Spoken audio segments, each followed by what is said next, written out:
say that all in love is fair, oh, but you don't care. You'll know what to do when it gets hold of you. With a little help from above, you'll feel the power of love.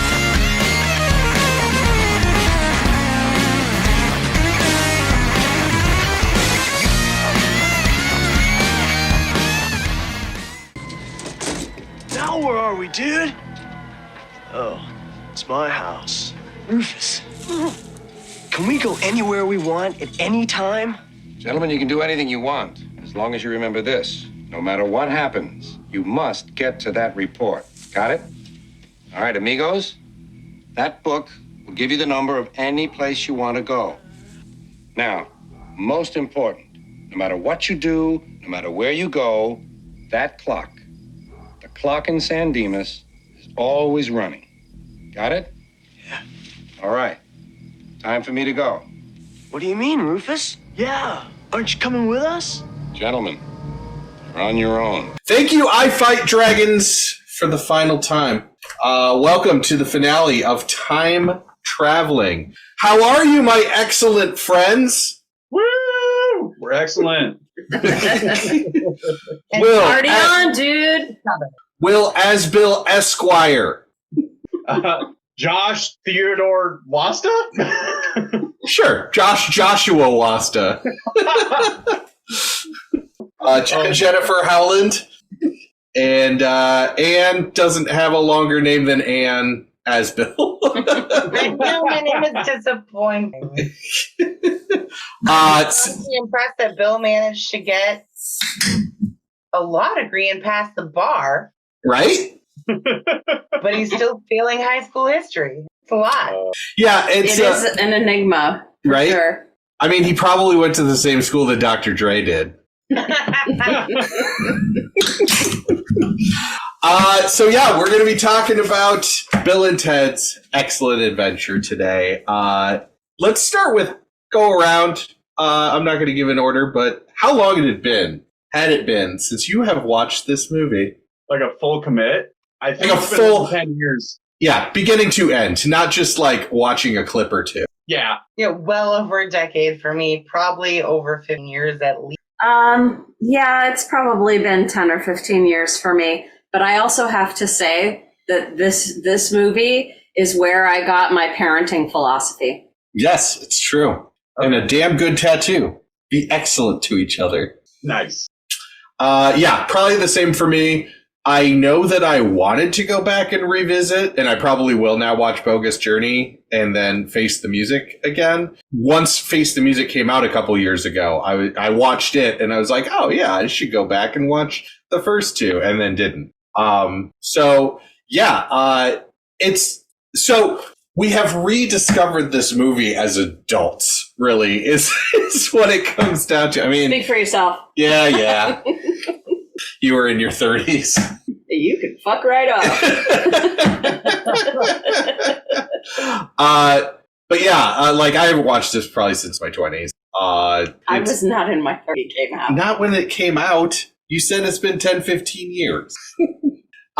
So yeah.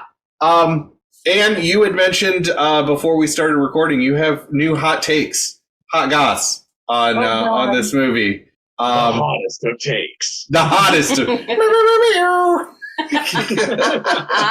So let's start us off on. Oh, God. Well, I mean, we have the fact that Bill's dad is obviously a groomer who gets off on how young his wife is. Yeah. Yeah. After she mentions knowing immediately the teacher that Bill and Ted are talking about, he gets all hot and bothered, gives a very disturbing look around the room, and then kicks Bill and Ted out with money to go get food to presumably fuck his very young wife in his son's bed. Yeah. Yes. And she is 3 years older than him, since she was a senior when they were freshmen. Because she was obviously like the popular hot senior when Bill and Ted were freshmen, which is why they react to her the way they do. Mm-hmm. Yeah. And somehow Bill's dad, who must be packing like a 6-inch Coke can diameter dick for her reaction. Or, vacation home in the Hamptons. Right. I mean, she's got a sports car with her name on a vanity plate, which in the 80s I thought was way more expensive than they are. It seemed very luxurious, didn't it? Right. And now it's like $60. It was more expensive. To be fair. That's also it's also Iowa. It was more expensive in the 80s and is still more expensive in some states. But yeah, notwithstanding that in the sequel, Missy is now married to Ted's dad. Yeah, what the fuck? Which honestly, as long as it makes Ted's dad better, because Ted's dad is also clearly extremely controlling and borderline abusive. Wait, well, there's that. Also, what happened to either of their mom? Yeah, right? Also, Ted's dad is just 80s ACAB. Yeah. Oh, 1,000%. But like extreme military bootlicker ACAB, which is... Yeah. I mean, it's a different flavor of horrible flavors. He's a captain It's of the... extra salty. So he's the captain of the San Dimas department? Captain Ted? Captain Logan. Yep. Yep. Oh, Lordy.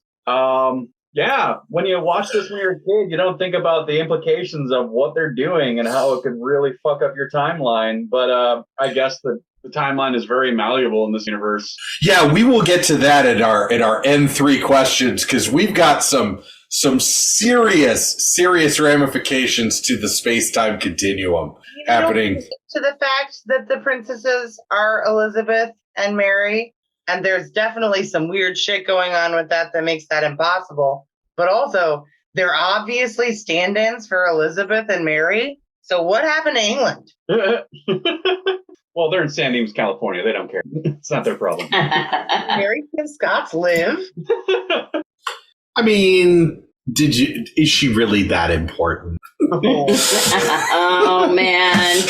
Oh, man. We're gonna get Wow. so much non-existent heat from our British listeners. That's right. Well, Our hard royal stands. I'll Let's do it forever. I'll eat something with beans for recompense. Don't forget to get those tomatoes hot. That's right. Hot tomatoes.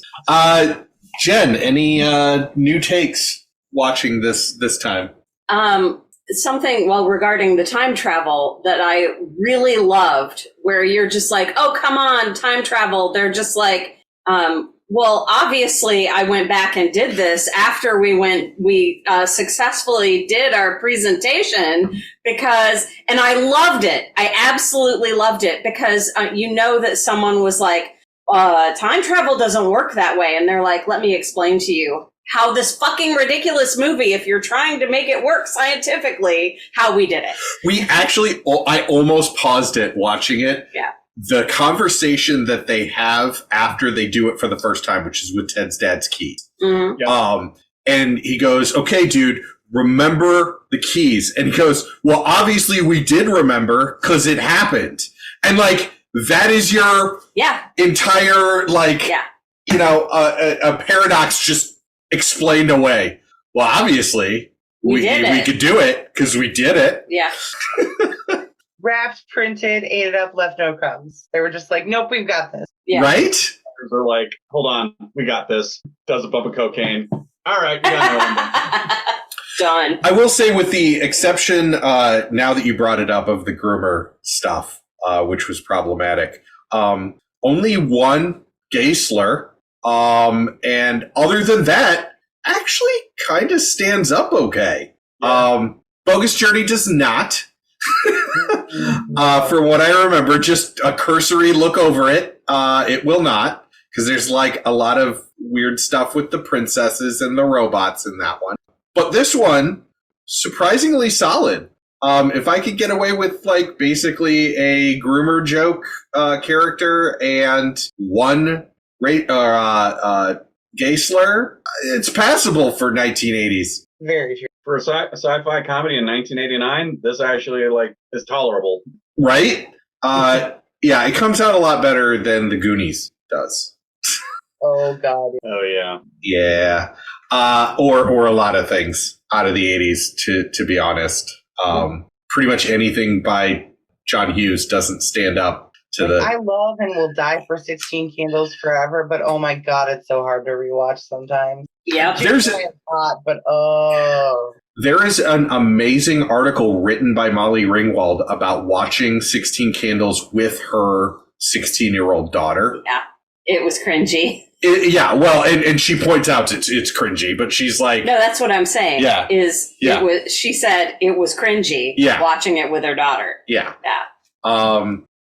But yeah, so man, Bill and Ted, this is the most Keanu Reeves role, like early Keanu Reeves. This is proto Keanu Reeves. Everything is touched upon that will make his career except action. Hey, they totally know how to sword fight. Totally. That's true. Yeah, that's true. Also, you can completely fall out of a full set of armor falling downstairs, and the armor will still be intact. So we've got some Scooby-Doo physics logic here for it. That's a good way to describe it. This whole movie's kind of Scooby-Doo. It is absolutely Scooby-Doo. Yeah. Yes, very Scooby-Doo. I like it. Memorable music. Ouch. Yeah, that's true. Hey, the mall sequence where they're all fucking around, I play that clip every once in a while because I love that song. Well, there you go. I did bring up the soundtrack on Spotify the day after we watched it while I was working. And they're all B-sides to like really good rock albums.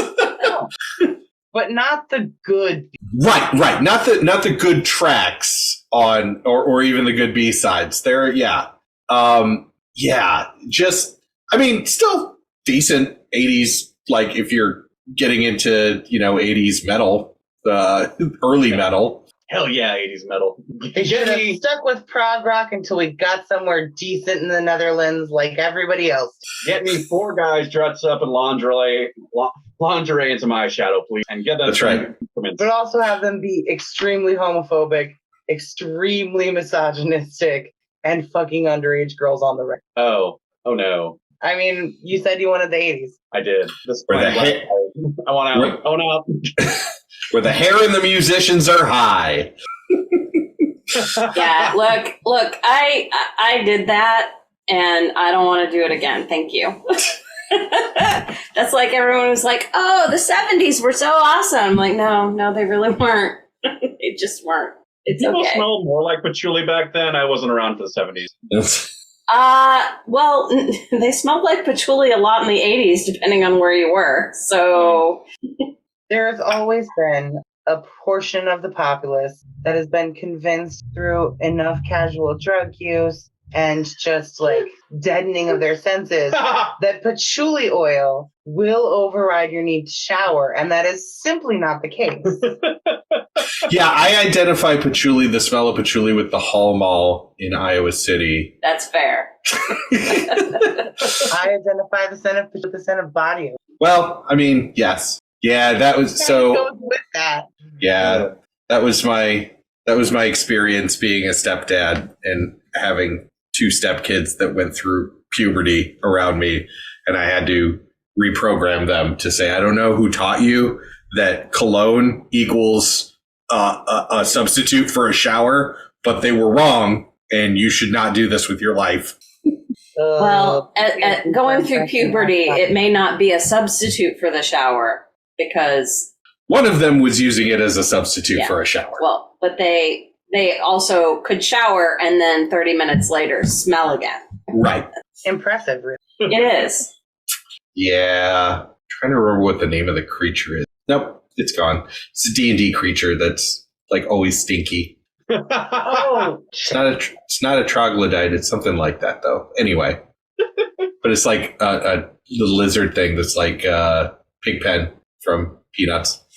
That is teenage boys and some teenage girls. Yeah. Listen, the locker room in my middle school and high school smelled enough like various Bath and Body Works sprays. Everybody in P stinks, okay? Girls just try to cover it up a little less offensively. And even then, it depends on the girl. Yep, absolutely.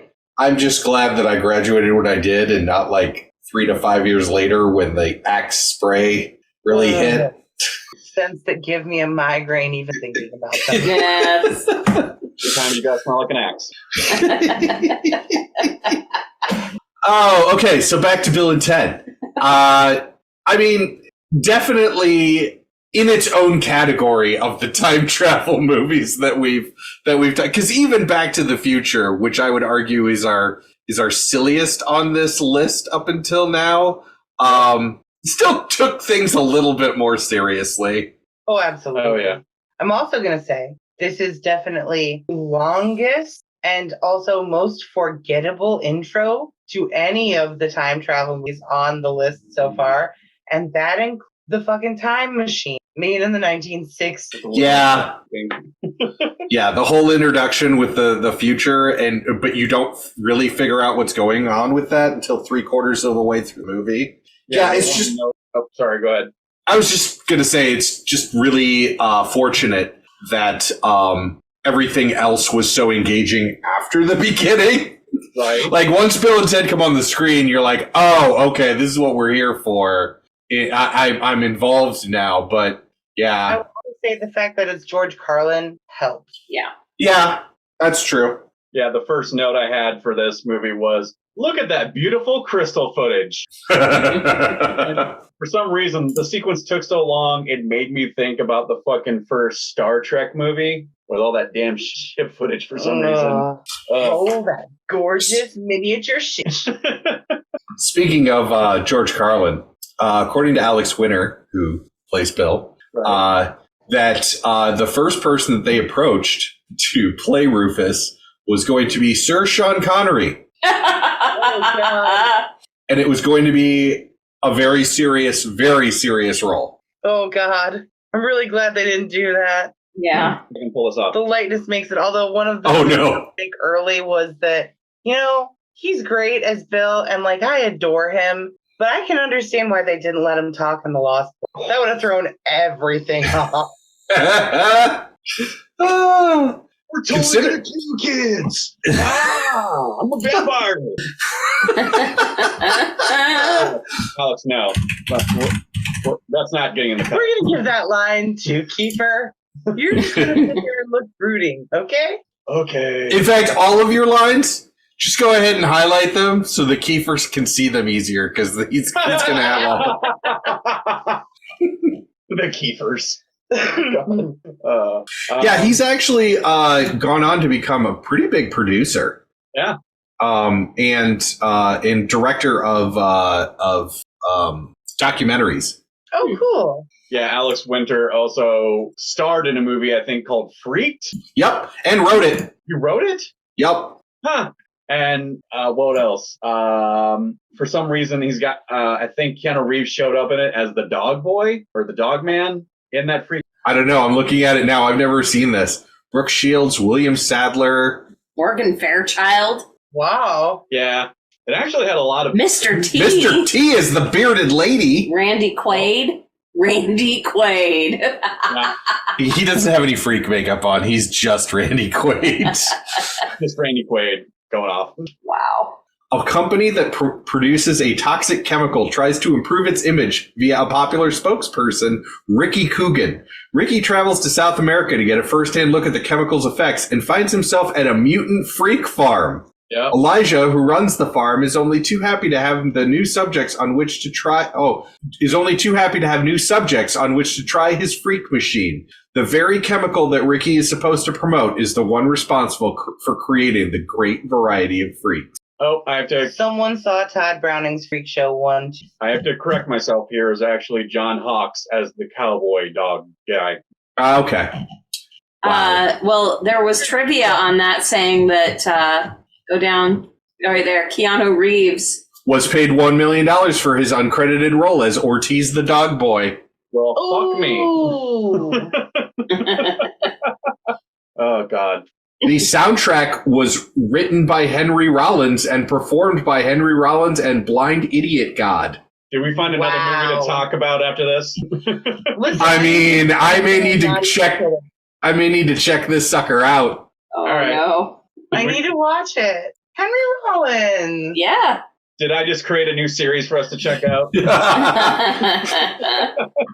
I mean, I guarantee you a movie called Freaked about freak show people made in 1993. It's not going to hold up well today. Probably didn't hold up well then. In 93, yeah. Yeah. But anyway, back to Bill and Ted's Back to Bill and Ted's Excellent Adventure. So I get that it's like 700 years in the future, but also Rufus is like, yeah, everything's great. We've got water parks and like, I'm like, what about healthcare? What about like all these other things? Oh, we got that figured out. Okay, Rufus. And it just felt like Rufus is saying the timeline is great, but we have to go back in time in order to secure this future. And I'm just thinking, show me, don't tell me, Rufus. Like, wouldn't it be crazier if it was like this random dude with a trench coat shows up, these two teenagers, and he's like, hey, want to get I need you to do this thing. I need you not to fail your history report right now. What? Yeah, super random. I mean, they're just a little too young, and that's right around the time when the cartoon kids maybe they were concerned. They're like, oh man, maybe these kids are important and not just disappeared.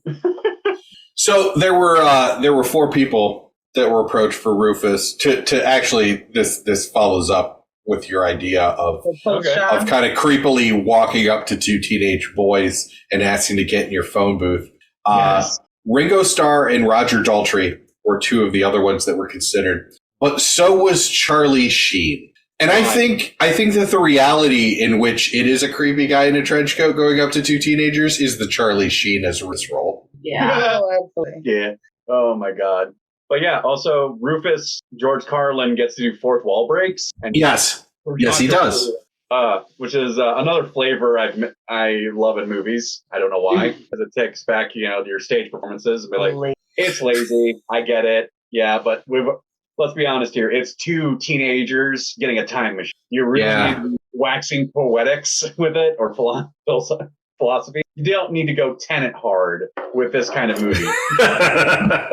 It's true. There is a little bit of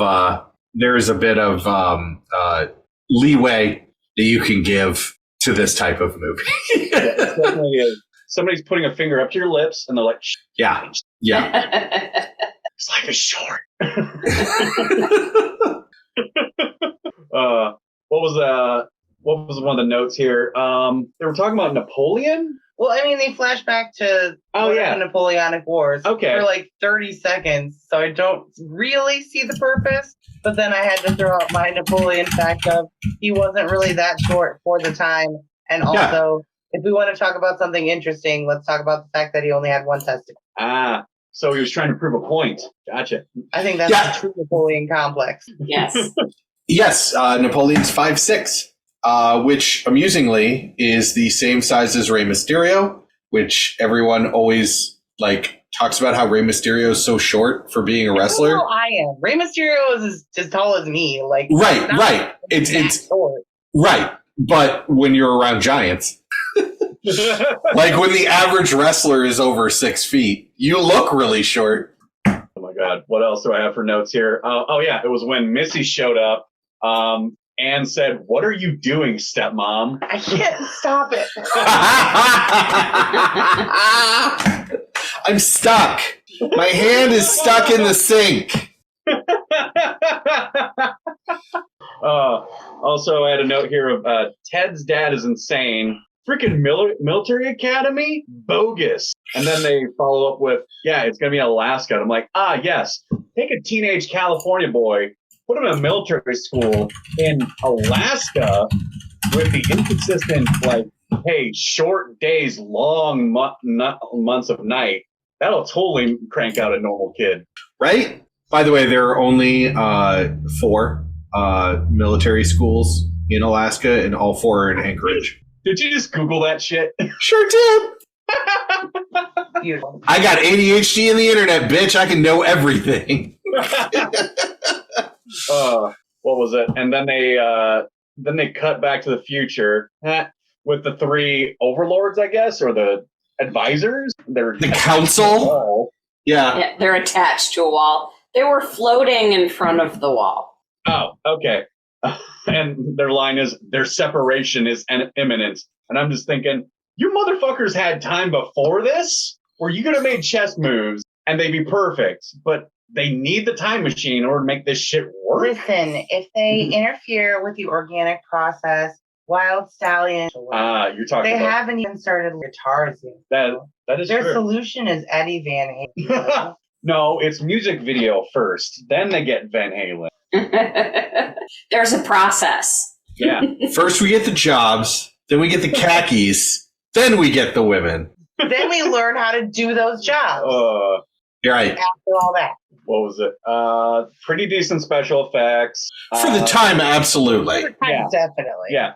But also, telephone booth showing up in 1989, fine. If it showed up in 2023, everybody would be raising an eyebrow like, what the fuck is that doing here? It does limit it. Like, even mid-90s, people are going to be like, wait, what? Well, yeah, if it showed up today, there would be people going, what's that? Is this a fucking Banksy? What's going on? There is, in an alternate reality, a version of our timeline in which Keanu Reeves was not Ted, but Pauly Shore was. Oh, no. And I don't even, dislike Pauly Shore particularly, but no. This would not have worked nearly as well. Yeah, I agree. What about River Phoenix? Right? Or Sean Penn? Right, who were both auditioned for Bill. Yeah, and then Ben and Fraser as well. That's fucking... I feel like River Phoenix was smart to ever play dumb. Well, he's dead, too, so... Well, yeah, he was smart to a point. No. He was also raised in a cult. Give him a break. It's true. Oh, okay, there is a fifth person, and this person was actually offered the role of Rufus and turned it down, and that person was Arnold Schwarzenegger. Oh, no. To be Rufus? Yes. Bill and Ted, come with me if you want to live. Get in the phone booth. Yeah. Accent time period for Arnold at that point, too. They do get better. Oh my God. Don't forget to wind your watch. Here's the one note I had about it, since Rufus is addressing directly an audience and telling everybody, hey, which is great. So technically, it's giving us a thumbs up that whatever we're about to observe or is about to happen, it's okay. It's fine. Just someone already went back to the past and took care of it. Yeah. So it's all chill. This shit's right. So it's like Bill and Ted could stab a couple of people and it'd be okay for some reason. And that timeline will be okay. Did you catch where the casual loop paradox was in this movie? When the biggest example. Bill and Ted show up from the future after they busted their shit, and they show up at the Circle K to talk to the Bill and Ted, and Past Bill and Ted. Past Bill and Ted, yeah. It happens during that scene, but that is not actually what the casual loop paradox is. Ah, shit. Don't forget to wind your watch. No, because he tells him that even though he knows he's going to forget because he did, because they're there. No. Rufus never introduces himself by name. Bill and Ted from the future are the first ones to tell Bill and Ted Rufus's name. Motherfucker, you're right. Rufus! Yep. So, way to solidify that you can immediately trust a man that shows up with a trench coat and some shades. Just have yourselves show up. Yeah. 69, dude! The fact that no one says nice really bothers me. Well, I wrote down that they said 69 dudes, and then I put down the note you said nice about it. It's like the law. What else? Oh yeah, the circuits of history. Oh my God! I think the internet is a series of tubes. Oh my God, I finally know where the guys from Hackers got the idea for what the internet looks like. Maybe that's where that senator got the idea that the internet was a series of tubes. What else we got? After they visit Napoleon, and Napoleon gets almost killed by a fucking cannonball. He falls through the circuits of tubes and he's stuck in a tree. And then he falls out of the tree. And I'm just thinking the doctor would have never let this happen. Jesus Christ, Rufus. Yeah, speaking of the doctor, originally in the first versions of the script, they were going to drive a '69 Chevy as the time machine, and decided not to do that because it was too similar to Back to the Future.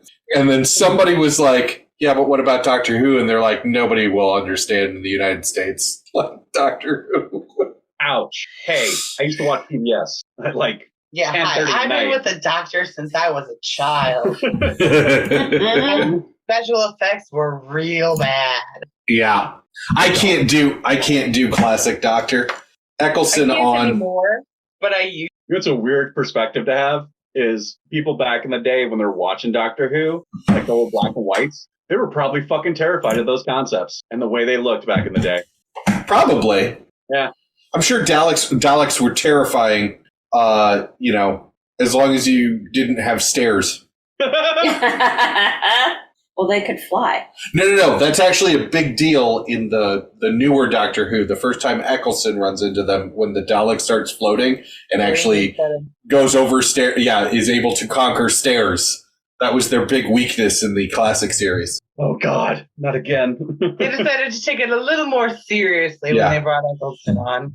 Well, it's my only weakness. Okay. So what do I have for notes here? Ted's dad's a bummer. Either Ted's mom is dead or divorced from the dad, or it's the 1980s and everyone's getting a divorce and they don't explain why mom's not around. In either case. The saddest option. Clearly, mom did not care enough to fight for custody of Ted or Deacon and left them in this hellscape with a bootlicker for a dad and just took off. Oh, I don't know. Timeline. I would say to tie in my own headcanon would be to tie in how intrinsically tied these two families seem to be throughout the series of these three movies. Right. The moms ran away together. Ah. I think Ted's mom is dead. I want the lesbian Ted and Bill moms. Right? Reunion movie. Where is this? Agreed. But my headcanon is that Ted's mom is dead, and that's kind of why his dad is such a dick. So what about Bill's mom? Well, she obviously left because her husband was disgusting. Well, okay.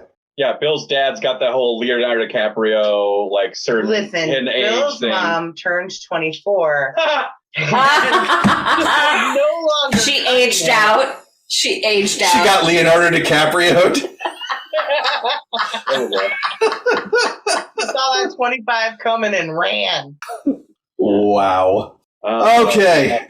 Well, I am out of notes. Oh, I've got a note here of so you have Napoleon, a historical figure, drop in your seat, and you're having your younger brother Deacon take care of him, and you gave him some money to take him to the movies? Yeah. I mean, you're not smart. Wisdom of the decisions of Ted Theodore Logan. Yeah, that's true. All right.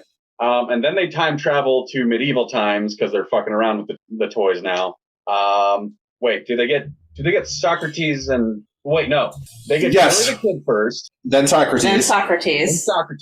Because Billy the Kid and Socrates saved them in medieval England. Yep.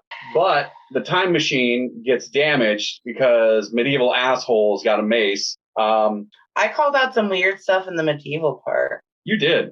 Like, why are there swords laying around? They weren't even like swords, though. They were blunted practice swords, clearly. Ah. Gotcha. Also, they had a whole sack of potatoes at the bottom of the stairs. Potatoes would have been just barely introduced to Europe. They are a New World crop and were not popular until like 1589 at the soonest, well after Henry was dead. So also I was just like, no, because potatoes. And I know that's weird and nitpicky, but I am weird and nitpicky. Also, Henry was old and skinny. Yeah, that didn't track either. I'm like, oh, but he ate himself to death.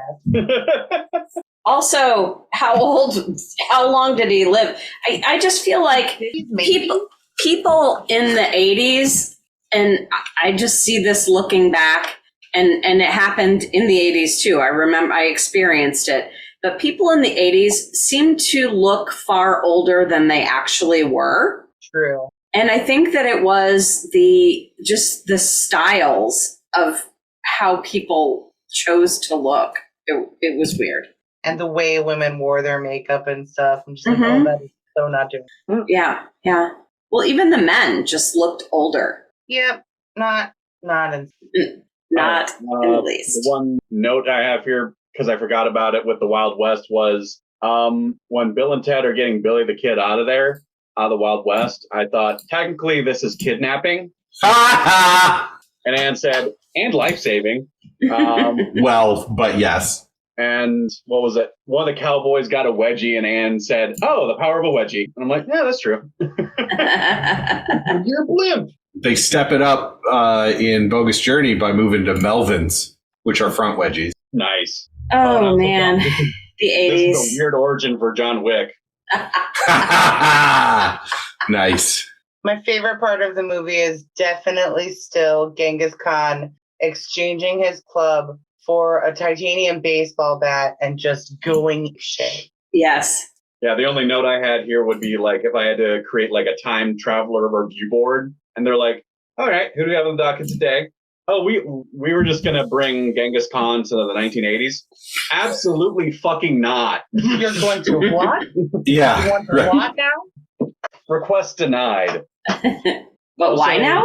And then they start grabbing people after that. I will also say Sigmund Freud was not nearly coked up enough for Sigmund. But that's only knowledge that I have now. I did not have that knowledge when I watched the movie.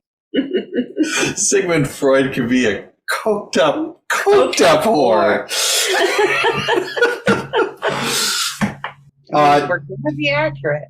Yeah. And what else do I got here? Tell me about your mother. And all I think was like weird pickup line. There's Siggy. Do you need a couch? Siggy. He said Siggy. Siggy. Oh God.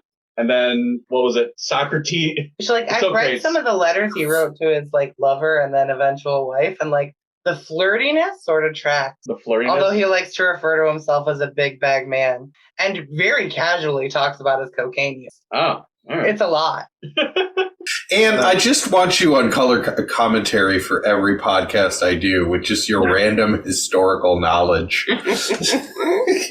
I mean, I have time. She is deep in the knowledge. She's also deep in that Creek knowledge. Listen, I just find interesting things, and then I'm just like fall down a hyperfixation rabbit hole and spend 2 hours reading things like Sigmund Freud's correspondence or Chinese silk making processes in ancient times. And then it's just a thing. And then Anne's like, oh my God, it's 5 a.m. I should probably sleep. ADHD and an internet connection.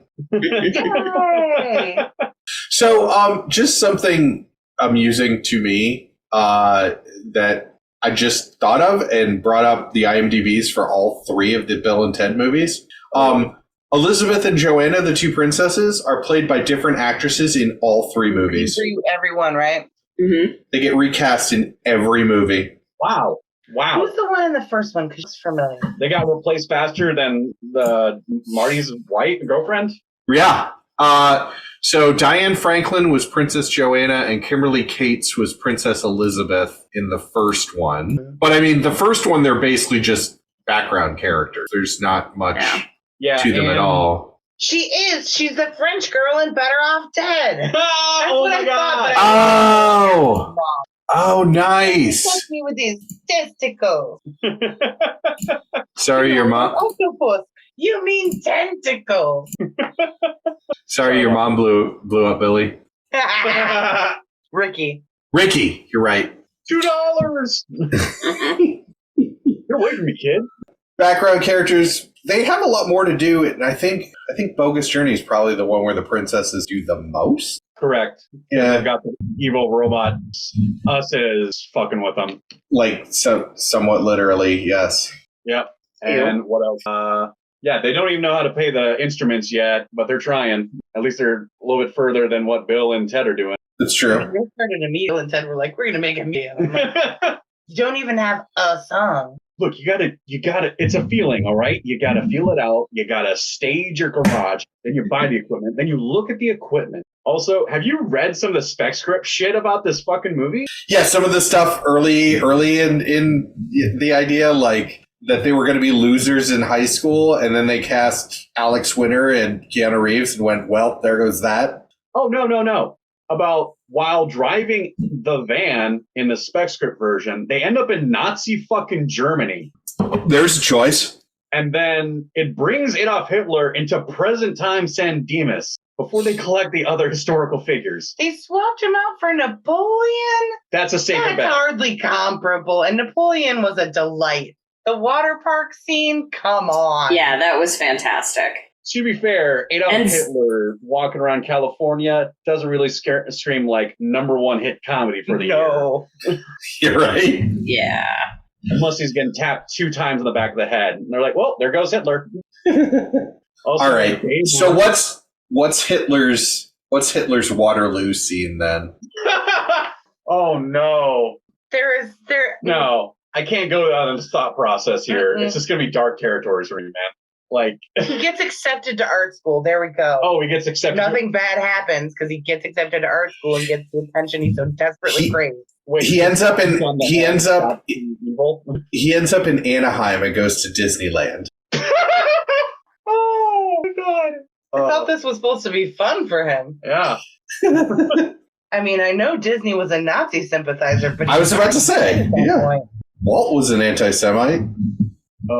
He finds the room with the frozen head. Also, apparently, in another spec script, they were going to time travel, visit Julius Caesar in Roman times, and end up actually getting him killed. And another joke here. Have you ever seen the So animated? This is established they never cared about any of the end results of them fucking with history. Oh like no, this. they were just going to have fun with it. Have you ever seen the Teen Titans movie where they're fucking with the timelines? No. So there's legit an animated Teen Titans Go sequence where they actually stop Bruce Wayne's parents from getting killed. So there's no Batman. Oh no. So they can actually have their own franchise movies. And then they're like, wait, we've messed things up. So they have to go back and make sure Batman's parents get killed. Oh no. Weird cut. This is what it's making me think of.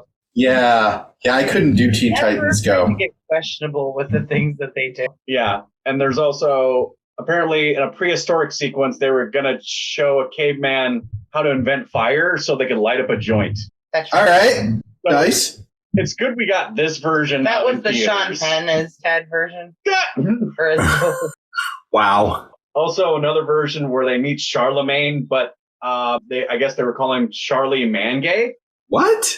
Yeah. in And Babe fairness, Ruth. Napoleon is a much more widely identifiable figure of history than Charlemagne. Yeah. Even though, do you know who Charlemagne is? I thut he was like one of the Roman guys that converted to Christianity because he had a prophetic vision. You're very cute. He was the Holy Roman Emperor of Europe Oh, well after the fall of Rome. wait, did I get him confused with Constantine? A little, yeah. Ah, okay. No, Constantine was Keanu Reeves. Let's not remember that version of Constantine. Oh. Listen, I love the Matt Ryan version of Constantine, but I'm okay with the Keanu Reeves version of Constantine. I really need him to be intensely British and chain smoking all the time. Otherwise, I just don't care for him. I don't know. So Matt Ryan version Matt of Ryan Constantine. exclusively. Yeah. Also, was I the only one seeing Keanu Reeves ducking in an office space and just thinking about like, oh man, in like 10 years, you're going to be doing the exact same thing, but in Early things. Nice. That's right. No, I didn't think about that, but that's brilliant. wait, is Bill and Ted's Excellent Adventure technically a simulation for the one? Oh, It might be one of the earlier incarnations that didn't work out. Deep cut. This is actually who Neo was before the Matrix took over and reset society. yeah. Neo was always Ted. It's kind of like every Ryan Reynolds movie is really a Deadpool movie. Yeah. I haven't heard that, but I love it. We need to work that out. We need to figure this out, especially with the whole Buried movie. That one fucked with me. Oh, I didn't see that one. He was working as a government operative. That one makes sense. Right? All right. Any other thoughts before the final 3 questions? Even though there were like those weird questionable moments, I still thoroughly enjoyed rewatching. Yep. It's fun. It's really largely very unproblematic. And I'm going to say it for the second time because, again, the Napoleon scene in the water park of Waterloo is just one of the most joyful 5 minutes of film ever. And I love it, and I will never not love it. So, the science of this movie. What do we think about the science of the time machine, time circuits? Oh, man. Throw it out Party the on. window. That's what I think. Party on. That's Yeah. the approach to science. Absolutely. Party on. Smoke a joint and chill out. That's Right? Yeah. Yeah, absolutely. Still explains more than Back to the Future.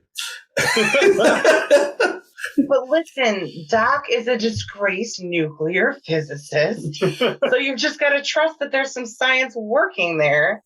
But we're not smart enough to understand it. But Christopher Lloyd at his most manic is. Why are all these time travel shenanigans happening in Southern California? I don't know, but the 80s did seem really unhealthy in Southern California. Well, and the Chicago suburbs. Yes. Oh, well, yes. That's funny you asked, Josh, because it's money and it costs money to anywhere else. So we're just going to do it in our own backyard. Do you know Well, how nice it is to shoot no. when inclement weather is literally never a problem? Yeah. Well, that's why a lot of those shoots now happen in Vancouver. But having lived in Los Angeles for a couple of years and being on a couple of shoots for independent movies that never really went anywhere, it is fucking expensive to shoot in Los Angeles, especially like out of a studio and on the street.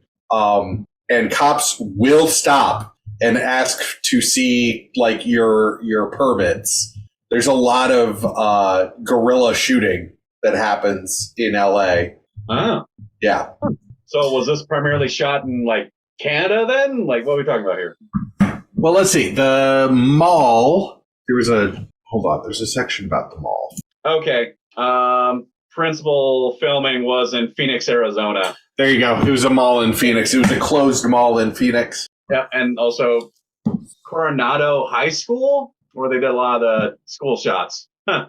Yeah. The Metro Center Mall in Phoenix, Arizona, which was open at the time. It closed down on June 30th, 2020, after 47 years in business. All the malls are dying. Yep. I'm not super upset about that. So not sad. All right, fun. How much fun did you all have with this movie? A lot. So much. Yeah. Oh, I love this movie. This movie, like, there are things that are, hot takes, as you said, Anne. There are things in here that you're like, yeah, no, that's not good. But overall, the movie still was entertaining. I still liked it. I still had a great time watching it. Overall, it's still, it really holds up for me as an enjoyable movie. Yeah, same. I mean, it's a classic for a reason. You can still watch this as opposed to, like we've discussed, a lot of 80s movies. Like, don't even bother to go to Revenge of the Nerds. Nope. Don't do that to yourself. Nope. Yeah. Nope. Yep. But yeah, this one absolutely holds up and is fun and is still fun, continues to be fun. All right. Results to the space-time continuum. Listen, clearly it ends up okay because they're on Shark Island in the future and everyone's happy. So whatever things that they did, and they definitely did, to blow up all of the timeline, clearly didn't have an ill effect. So everything's okay and don't worry about it. It's chill. Party on. Yep, precisely. It's just ridiculous. And I love those moments that we talked about where, if someone was trying to take this seriously as a time travel movie, where they're like, look, obviously we did the thing because look, we got the result, right? So let's not overthink it. It's basically, it's like, don't overthink it. It's a fun movie. Just enjoy it. But also at its heart, I think the only thing to take from this movie and take seriously is that message of like, be excellent to each other. Because it's a silly movie and there's a lot of stupidity in it. Yeah. But that at its core, is just a really beautiful and good message. I agree. And great tattoo. Great tattoo idea. Exactly why. And, I may have said it jokingly, but I am not kidding when I say that is how I raised my children. I said, there is one thing you need to think about when you interact with other people. Be excellent to each other. It's easy. It doesn't involve religion. I like it. It's streamlined. Yep. It's a point across. Yep. Okay, but for real, by my understanding of the space-time continuum, this movie fucks space-time continuum so bad. Oh. Oh, it does. So bad. So bad. Like, other time travelers are All like, the princesses, Mary and Elizabeth. yeah. What happened to England? Yep. No, Joanna and It's Elizabeth. Joanna It's and Joanna Elizabeth. and Elizabeth. Oh, that's right. The Joanna. princess that didn't exist. Right. Yeah, but like other time travelers are going through like, don't be suspicious, don't be suspicious, don't be suspicious, don't be suspicious. And then Bill and Ted like drop through in the middle of a western town that the entire town just watches their time machine go. I actually brought that up to Anna's like, so these people just had like some kind of question of the reality and or faith and or Yes. existence. Yes, absolutely. Box here. Box made metal. Box gone. What? And then we had the observation, wait, they're people in the Old West. They probably don't even have to think about this. They'll probably think it was a mirage or something. Listen, they'll take some laudanum for their headache. Yeah. Everything will drift away. And no one will believe them. Heroin haze. Fair. Well, Socrates from the Acropolis, like, They roll up did on he the have a Acropolis. chance to teach? Like, what happened after he got back? Did he find out he was gonna get got and then figure out a way out of it? We don't know.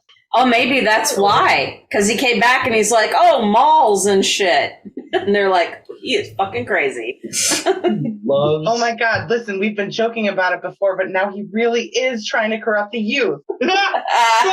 like Ozzy Osbourne. He's trying to put them in leg warmers and shop at Sam Goody. Get him! Wait, what was the quote that Socrates, So Dust in the wind? Bill said that he's taking it wrong? he was talking about the Socratic method, and the wise man is the man who admits that he knows. Ah, gotcha. And I was like, oh, but that's not. But okay. That's us, dude! Dude! But yeah, Well- throws a big old fucking wrench in that time machine, in like the whole space-time continuum thing, and they're like, that'll work itself out. Well, because they okay, so you don't have to worry about it too hard about it. Wait, are they going with the whole fucking Avengers Endgame shit? Where it's like, we'll just take these people from this timeline, we'll show up 10 seconds after we left, and we'll just drop Billy the Kid off in front of all those angry townsfolk, and he'll be fine. He'll work it out. But again, if they retain that knowledge, Right?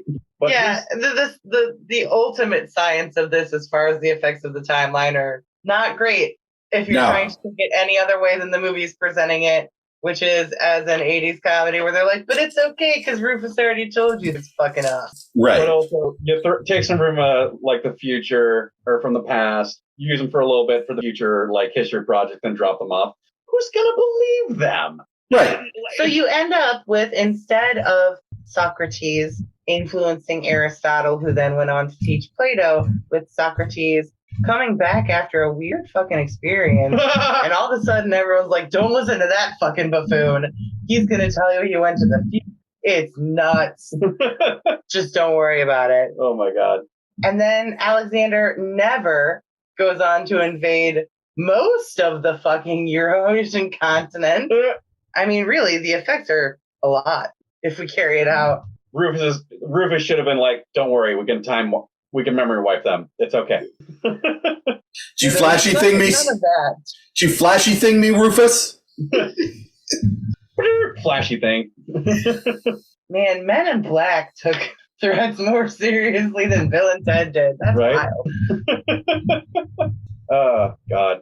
So this is our swan song. This is our final time traveling. What is your big takeaway from this 6-part series? I think I got it. Yes, you can look upon your past. You cannot change your past, accept the past, but it does not defy you. You can grow from it. All right. Weird thought, I know. I think for me, like, I enjoy some weird time travel stuff. Like, I like isekai stuff a lot, and I love Doctor Who, but it showed me how much more I appreciate time travel outside of the personal scope, because all of these stories end up being very personal, and it gets messy. Mm-hmm. And I feel cleaner about the science and the results when there's less personal, messy stuff involved, because people make some bad decisions selfishly. And even if these movies never fully flesh that out, I'm still haunted by the possibility. Give me See our episode on butterfly effect. Jen? Darkness. No parents. Darkness, no parents. Would have been better if there were no parents for some of them. Yeah, no kidding. Yeah, I think I'm more with Anne in that, you know, it's I sleep at night better sleep at night. I sleep at night sometimes because you know, time travel isn't a thing because people are very selfish, and you know, IEC butterfly effect, to try and affect things to make their lives better that end up fucking things up for everyone else. Well, and also the time machine. I mean, it's just right, yeah. Right. Yeah, I had a great time with this. I was not. I mean, time travel was a genre that I'm like, okay, I could take it or leave it. But I really enjoyed getting into the nitty gritty and just seeing how these different takes are presented in such different ways. Like we went all the way from, you know, nothing really matters. Like you can't really change anything, like a 12 Monkeys or a time machine, in which nothing will change. You're always going to be on the same line, all the way to something like a butterfly effect, where it's like, yeah, you don't want to go messing with this because there is no way to interact with a timeline without changing it. So I will definitely be more cognizant moving forward, and, you know, not just letting the popcorn movie wash over me, but actually looking at it and being like, okay, so what will the ramifications? Mm-hmm. My final question that I have, just off the top of your head, is there any movie that didn't hit the top 5 that you would recommend? Movie, TV show, that kind of thing, that you would recommend? Well, if you're looking for something completely ridiculous, then do Hot Tub Time Machine, obviously. Yeah, Hot Tub Time Machine's a great one. I'm going to come out of left field here because it's very tangentially related, but there's a small element of time travel in probably my absolute favorite anime movie of all time, Your Name, Kimi no Na wa. And it's like only 3 years, but that movie is a mindfuck of a movie that touches on time travel and also soulmate connections, like the red thread of fate, that the way soulmate connections are expressed in literature and media. And it's just beautiful. And the soundtrack is gorgeous and the animation is gorgeous. And if you are soft at heart at all, I guarantee you will cry. Will did and got mad at me because I made him watch it. It's a Freaky Friday body swap thing with it. With time travel? Yeah, with time travel. And a comet that destroys a town. So I've got a movie and a TV show. The movie, I would say it is kind of a Freaky Friday kind of thing, but it's Last Night in Soho. If you haven't seen that movie, it's awesome. It's brilliant. Yeah, it's really good. Just a really great movie.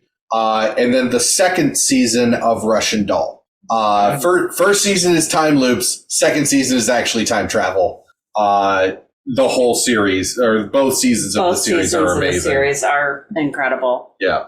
And I don't have a recommendation. All I can think of, and it's a joke because you're going to laugh, Outlander.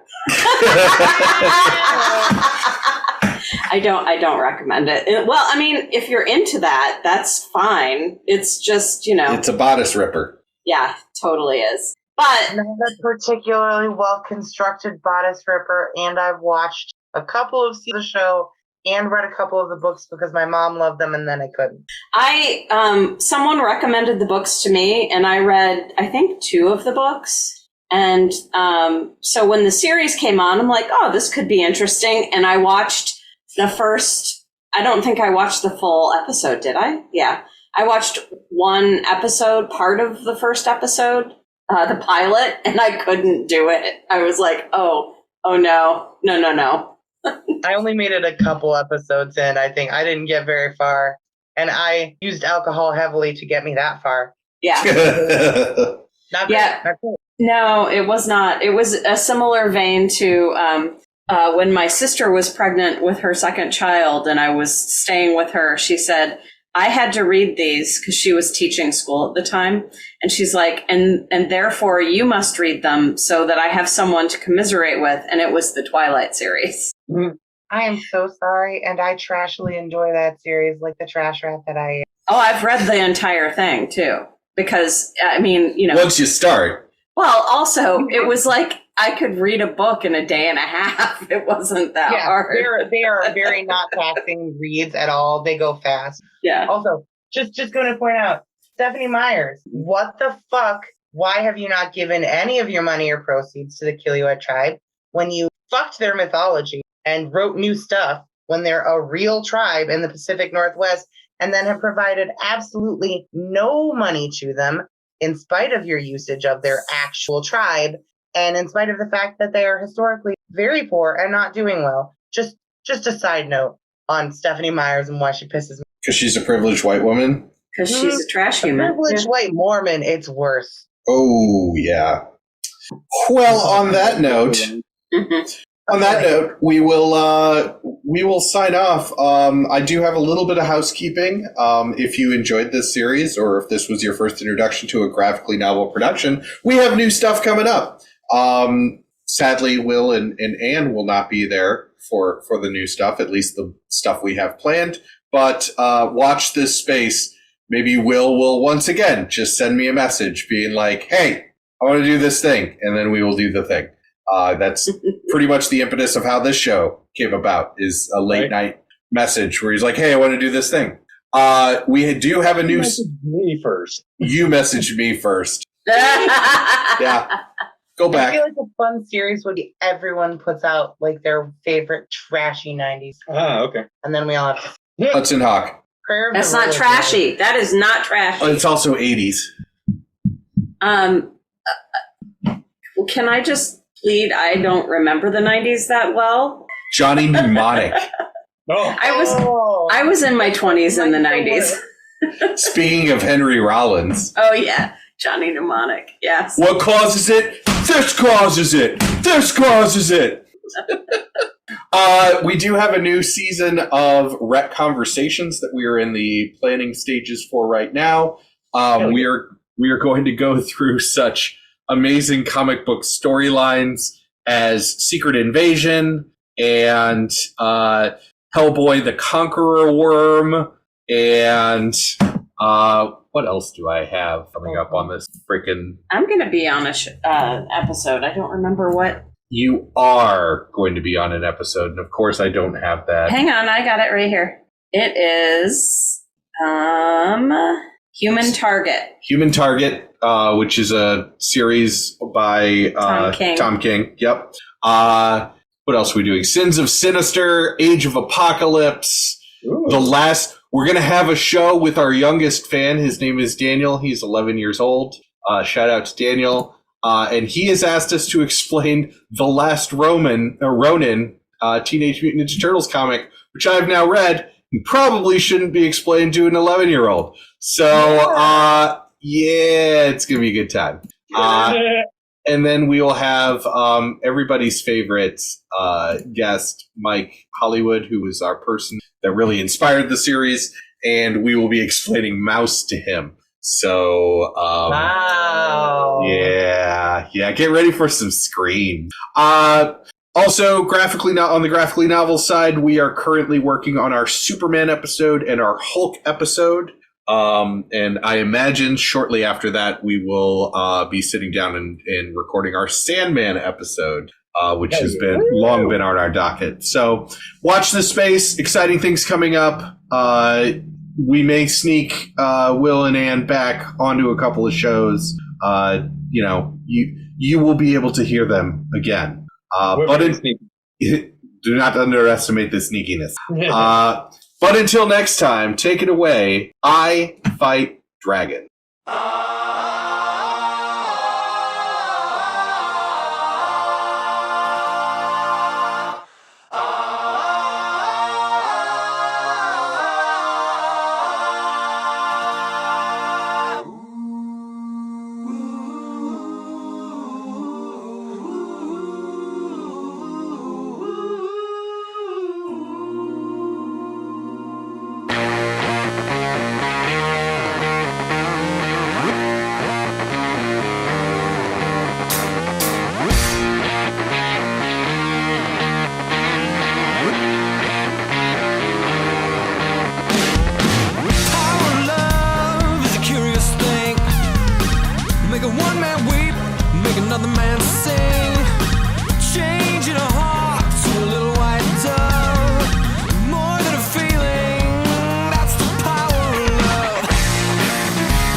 tastes like cream, stronger and harder than a bad girl's dream. Make a bad one good, make a wrong one right. Power of love will keep you home at night. Don't take money, don't take fame, don't need no credit card to ride this train. It's strong and it's sad and it's cruel sometimes, but it might just save your life. That's the power of love.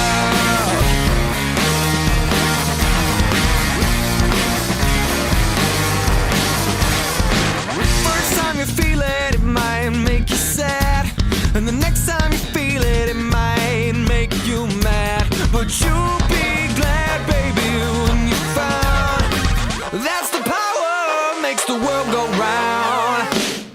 Don't take money, don't take fame, don't need no credit card to ride this train. It's strong and it's sad and it's cruel sometimes, but it might just save your life. They say that all in love is fair, oh, but you don't care. You'll know what to do when it gets hold of you.